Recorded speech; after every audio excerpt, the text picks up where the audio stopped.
ফেব্রুয়ারিতে নির্বাচন হবে এমনটাই বিশ্বাস করে বিএনপি। আগামী ফেব্রুয়ারিতে যে নির্বাচন হবে তাতে সর্বাত্মক সহযোগিতা করবে বিএনপি। দলটির ৪৭তম প্রতিষ্ঠা বার্ষিকীতে জিয়াউর রহমানের সমাধিতে শ্রদ্ধা শেষে একথা বলেন দলটির মহাসচিব মির্জা ফখরুল ইসলাম আলমগীর। গণ অধিকার পরিষদের সভাপতি নুরুল হক নূরের শারীরিক অবস্থার উন্নতি হচ্ছে। আইসিইউ থেকে কেবিনে নেয়ার সিদ্ধান্ত নিয়েছে মেডিকেল বোর্ড। হাসপাতালের পরিচালক ব্রিগেডিয়ার জেনারেল মোহাম্মদ আসাদুজ্জামান সাংবাদিকদের এসব তথ্য জানান। জুলাই অভ্যুত্থানের পর বৈষম্যবিরোধী যে চেতনা তৈরি হয়েছিল তা ধরে রাখার আহ্বান জানিয়েছেন ডক্টর দেবপ্রিয় ভট্টাচার্য।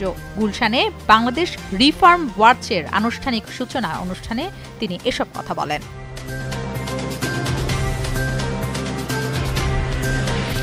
আফগানিস্তানের পূর্বাঞ্চলের শক্তিশালী ভূমিকম্পে নিহতের সংখ্যা বেড়ে কমপক্ষে ৬০০ জনে পৌঁছেছে। এছাড়া আহত হয়েছেন প্রায় ১৫ শতাধিক মানুষ। এই তথ্য জানিয়েছে সংবাদ মাধ্যম আল জাজিরা।